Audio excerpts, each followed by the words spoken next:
your mother took money that she had been saving for you from your paycheck so that I could get out on my own again and get an apartment. We ended up yelling at each other. I asked her at least 5 or 6 times to just please be quiet. She kicked me out at that point then too, so. Well, that's nasty. It seems to me that rather than picking a fight with her, you should be proud of her. This is Judy Justice. Shanice Eckstein is suing her mother, Jessica Lawrenson, for stolen money and assault. Court come to order. All rise. Have a seat, please. Case 3112, Eckstein versus Lawrenson. Thank you. Welcome. Miss Eckstein, the defendant is your mom, Yes. and there are several parts of your complaint, but the primary part of your complaint is that your mother took money that she had been saving for you. Yes, ma'am. And refused to give it to you when you left her home. Yes. And mother says that you owed her that money she doesn't deny that she saved money for you, it was your money, but that she says that you didn't contribute as you should have to the household when you were living there, and she has a counterclaim, and that counterclaim is that while you were living there, your cats caused some damage to her sofa. Yes, correct. By the way, if you take a look at each other, it's so funny for a stranger to you, look at you, and you can look at your mom and see what you're going to look like in a while. I'm looking at your face. You don't see it. No, ma'am, and I don't want to. Well, I'm just telling you, from a stranger's perspective, sometimes my children don't see the same thing that I do, and I don't see it all the time. But I looked at the two of you, and it's... We've gotten it a lot. It happens. It sure does. It does it? It does. It has. It does? And your mom probably likes it when somebody says, oh, is that your sister? She probably does. She probably does. Okay, so right now, you and your mom are on the outs. That may be forever. It may not be forever. Certainly, from what I read of your complaint, when you hit a bad spot in your life, you went back to your mom. That's false. This was the only time that I'd actually done that. When you hit a bad spot, I just said one spot. Yes, ma'am. When you hit a bad spot in your life, you went home to your mom. Yes. And she let you come home. Yes. First, tell me a little about yourself, Miss Eckstein. How old are you? I'm 26. I am a branch manager at a financial place. I do taxes and loans, so pretty standard. Did you graduate high school? I did. I graduated high school. I did 2 years at the Milwaukee Institute of Art and Design. Didn't finish there, but still love art, you know. And how old were you when you left home? I was 18. And where did you go? I went to the dorms where I was living there for school for a bit. Okay. Your mom, I assume, since she has younger kids, that they're your half-siblings. Yes. Okay. How old are your other children? They are 4, 5, and then I have a 17, an 18, and then 26. Okay. When you went off to college, you got student loans to do that? Yes. And you were there for a couple of years and left. Tell me why you left school. I was not doing well mentally. I actually started there living in the dorms and then coming back home. At the time, it was about a half-an-hour drive. I worked in my hometown, and then I went to school in Milwaukee. So it was about a half-hour drive. I'd come back on the weekends and work. In that process, I would stay at her house on the weekends, but I wasn't able to continue to do that, actually, because she kicked me out at that point then, too. So this is reoccurring. So that would make you about 20. At that time, I think I was 19 and a half-ish going on, around, close. Close to 20. And you had a falling out with your mom then? Yes. Okay, not important as to why. And then you were on your own. Tell me when you went back to your mom's house and under what circumstances? So in April of 2023, I lost my job due to them closing offices. So I just wasn't able to. Were you continuously working from the time you were 20? Yes. And you left school? Yes, not the same job, but yes. But yes, and you were living by yourself? Yes. And paying your own rent? Yes. You have a car? Yes. Buy it yourself? No, but I guess technically it wasn't a loan, but it was from like a family that I was paying them. So yes. Okay. Title's in my name, yes. Yeah, so you bought it. So when you were 20, you were on your own, self-supporting. Yes. But not bad. I'm just telling you. Yeah. Not bad. Today's day and age, that is a big, not bad to be 20 and on your own. Yeah. So you lost your job. Yes. So essentially I was working at this job since 2020, I believe it was, so about 3 years at this point. And they decided they were going to close all of the surrounding offices where I was and then the ones around it. So I didn't really have many options. So they gave me severance. I left. I was working on severance, or, I was waitressing on the side getting severance. And then I also received unemployment during that time as well to just continue with my rent that I had with the lease. Okay. And then? So I'm sorry. And then I went, I was, getting unemployment. It started to short out a little bit around August. It was getting a little bit difficult to pay my rent. So I decided that it would be easiest to not do that anymore. I moved in with my mother, asked if she could help me at that time of need. Yes. And she said yes. And she said yes. Yes, absolutely. Okay. So tell me, so you moved back home with your mom, and I assume between 2 and 4 siblings. Yeah, well, I mean, there was 2 originally. One is in college right now, and then the other one ended up moving back as well. The 17-year-old? Yes. Mm-hmm. So is back home with the 4 and 5-year-old? As far as I know, yes. Is that right? Correct. And you live there with your husband? Correct. And 4, 5, and 17-year-old? Yes. So you moved back in April? No, I lost my job in April, moved back around August. So it was, the news happened in August that it was going to be an eviction otherwise. So I realized that I wanted to avoid that, obviously, on my record. So I reached out to her in a moment of panic. She helped me out. I had my stuff moved in within days. Great. Why were you annoyed with her? It was midnight, and I had asked her if she had been at her friend's for a couple of days, why she couldn't have ate before she came home. Did you texted that to her? I texted that to her. Well, that's nasty. Shanice Eckstein claims her mother, Jessica Lornson, assaulted her and stole money she received from Shanice. Jessica is countersuing for the cost of a couch. Okay. According to you, the deal was that you would work, which you did. I mean, Yes. Got another job. Yes. You moved in August. When did you get another job? Right away, it was actually, I moved in like halfway through August, somewhere in the near September. So I got a job immediately on, it was September 19th was my first day. Are you still there? Yes. What kind of work is it? Taxes and loans. That's what I thought you said. And you started to give your mom money from your paycheck. Immediately. For? To save for me so that I could get out on my own again and get an apartment. How come you didn't put it in a bank? I should have. Hindsight, but my bank was out in Fond du Lac, so it was just a far drive, and my work issued me a payroll card, so that's what I was using at the time, and she actually insisted that I give her the money rather than, so that I can't have access to it, basically, because she thinks that I wouldn't have the ability to not spend it, basically. So that was the point. Okay, and you were saving the money for her. Correct. How much did you save for her? We saved, I think there was $1,800 in there. And I did ask her several times to go and open up a bank account. Okay, but you said you saved $1,800. That was $1,800. That's was it in a incorrect. bank account?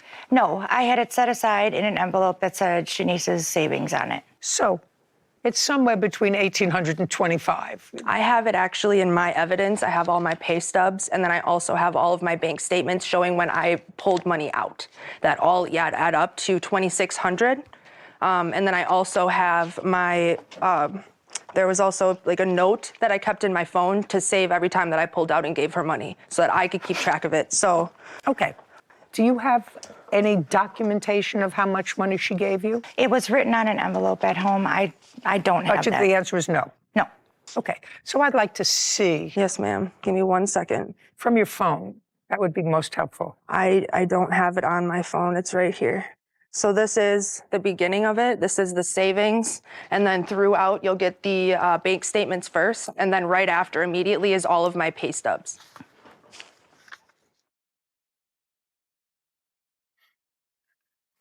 Savings at Mom's, I have $2,300. That's because she also borrowed $200 from me for, I'm assuming, my brother's car payment at the time. I also have that in text messages of her borrowing that.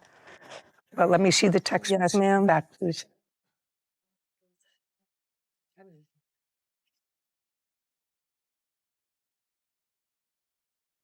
Yes, you remember borrowing $200 from her?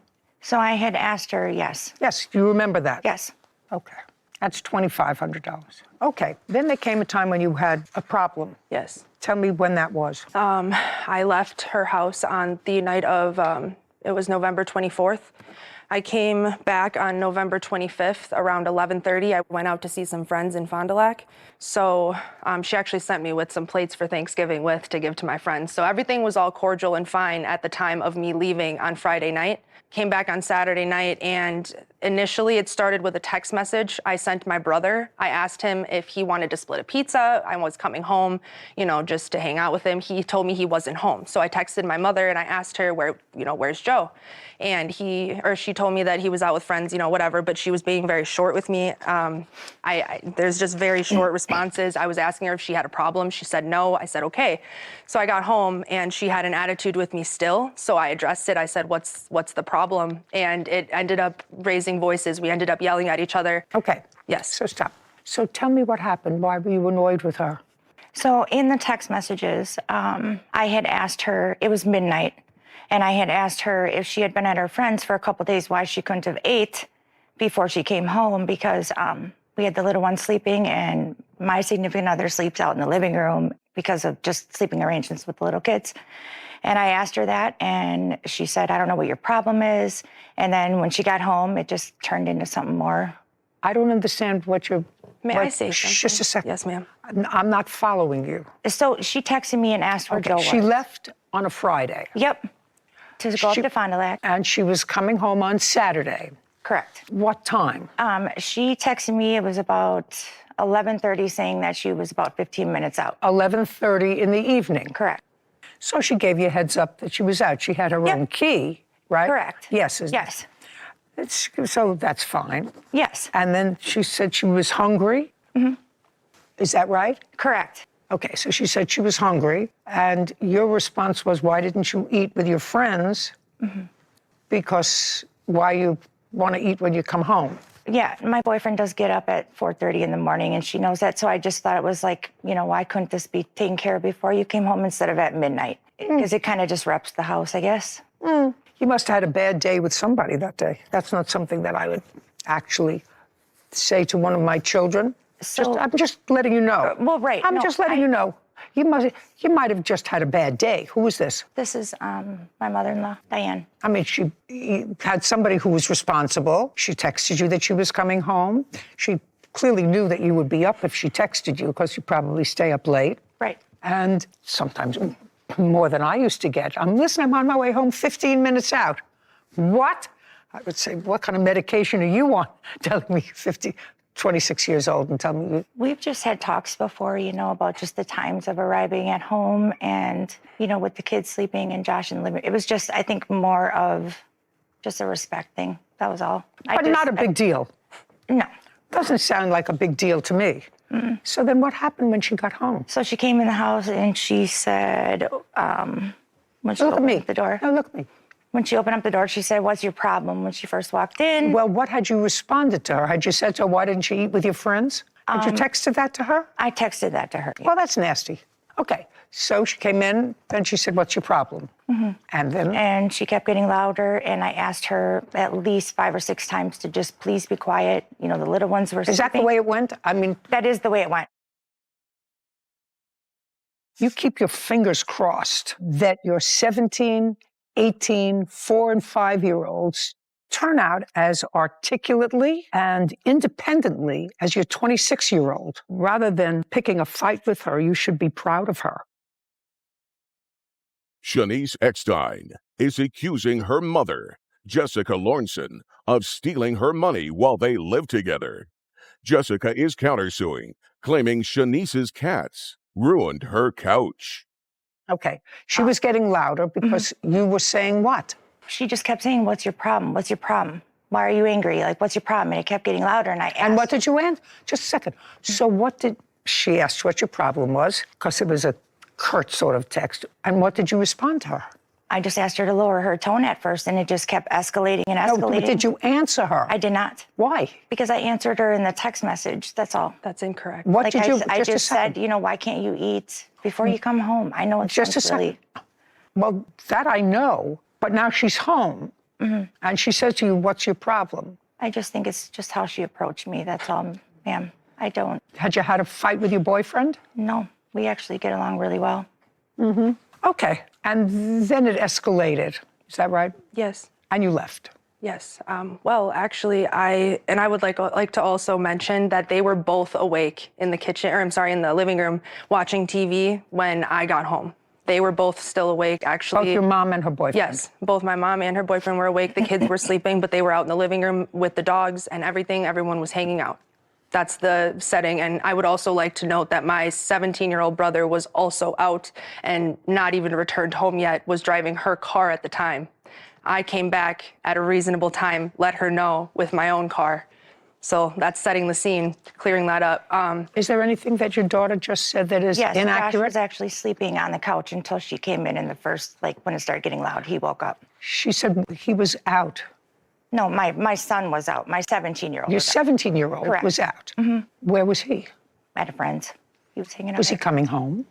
Yes, So your daughter came home before he did. correct. How do you get along with your mother's boyfriend? He's a really nice guy, actually. I'm very happy that he is around her. I was hoping that it would make her a little bit of a better person, but I do like him. He's a good guy. Now, going over the numbers, Miss Lawrenson, you saved $2,500 of your daughter's pay, and that was your understanding that you were saving it for her. You indicated it was in an envelope. It was an envelope with her name on it. She left. I don't care what the circumstances were of her leaving. That's her money. Right. I did ask her, the original agreement when she moved in was to contribute to groceries. No. Contribute to groceries to help out with like household stuff. Our utility bills did go up, and I had to talk with her out in our garage, asking her if she can contribute a little bit. I literally live week to week, paycheck to paycheck. And I asked her if she'd help me. She said she would. Okay, but you asked her to help you. She never did. She just gave you money to save for her. Correct. Well, then you owe her $2,500. That's her money. That's her money. That's not a contract. Can you help out with the groceries? Can you help out with the utility bills? That's not a contract. I'm going to save your money for you so you can move out and be on your own. That's a contract. So you have to give her back her money. Money owed for damaged property. You've got one couch, Correct. and it's a leather couch. Correct. Have you had that couch since you had your 4- and 5-year-old? Yes. So you have a 4- and 5-year-old that use that couch and sit on that couch and play with that couch. Now I want you to show me a picture of how you say her cat or cats destroyed the couch. Okay. There is these four here. And it's on the arms, on each of the arms, and then on the bottom footrest. No, this is a worn couch. I know the That's seats are, yes. Oh, come on. What are you kidding me?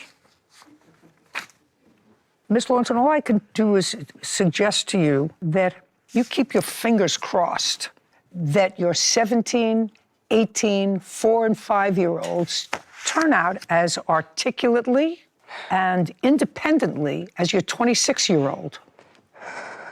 I wish you good luck with that, but it seems to me that rather than picking a fight with her, you should be proud of her. She's been on her own for a very long time, taking care of herself, seemingly responsibly, and you were short with her. You were short with her that day. It was an unloving, that text to her about why can't you eat with your friends was an unloving, non-maternal response. You understand? Yes. Good. So you owe your daughter $2,500. She owes you nothing. Judgment for the plaintiff in the amount of $2,500. Thank you. This court is adjourned. I feel that I didn't get to speak on everything and that I wasn't heard. Honestly, very grateful.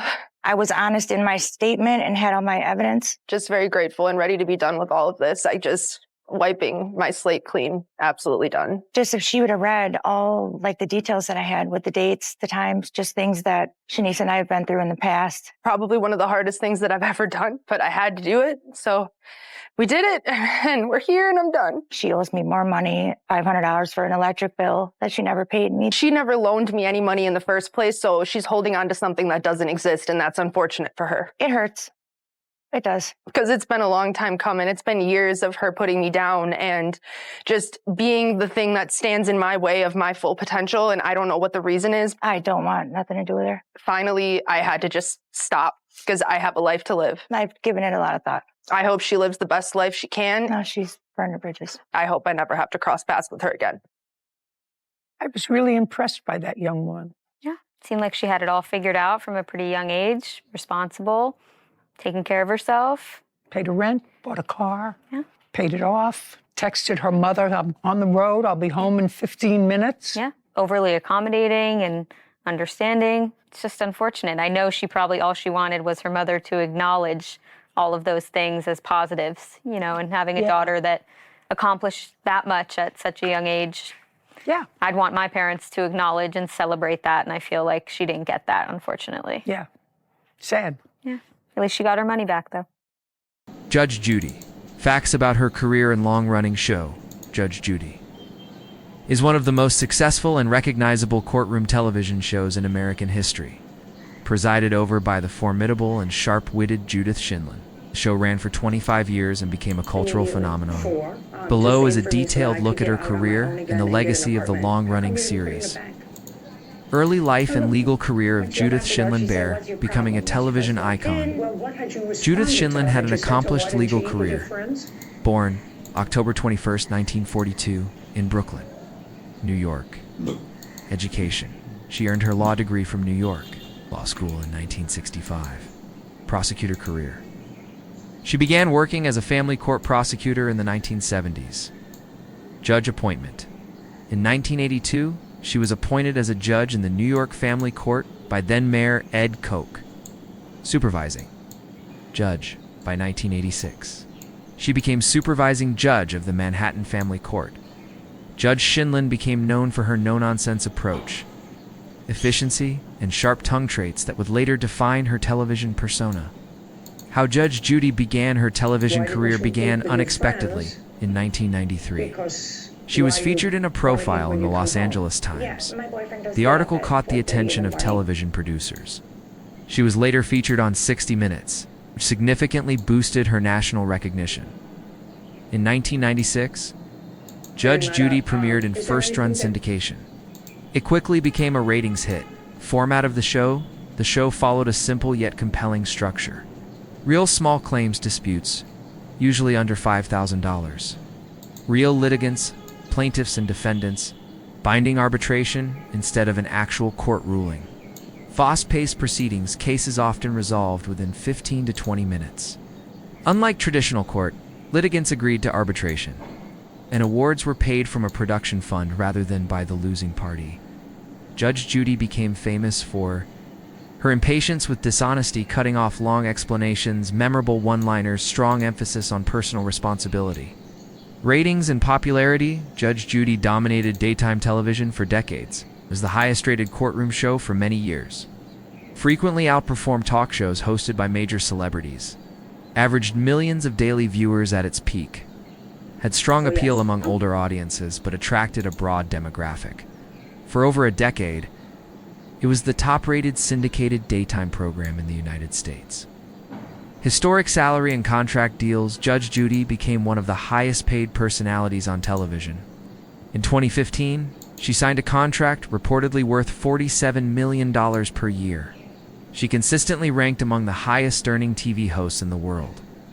Forbes frequently listed her among top-earning celebrities. Her business acumen was also notable. She negotiated ownership stakes in her show's extensive episode library. Awards and recognition over its 25-season run. The show won multiple Daytime Emmy Awards. Judge Sheindlin received a Lifetime Achievement Award. In 2019, she received a star on the Hollywood Walk of Fame. She was inducted into the Broadcasting and Cable Hall of Fame. Her impact extended beyond ratings. She reshaped the courtroom television genre. End of the original series, Judge Judy ended in 2021 after 25 seasons. Over 6,000 episodes were produced. It became one of the longest-running courtroom TV series ever. The decision to end the show was strategic rather than ratings-related. It was still performing strongly when it concluded. Successor show, Judy Justice, after ending Judge Judy. Sheindlin launched a new courtroom series, Judy Justice, premiered in 2021, streamed on Amazon Freevee. Featured a slightly updated format, included a law clerk in court, reporter as regular on-screen personalities. This move reflected the changing media landscape. Transitioning from traditional broadcast syndication to streaming platforms, cultural impact, Judge Judy influenced television and popular culture in several ways.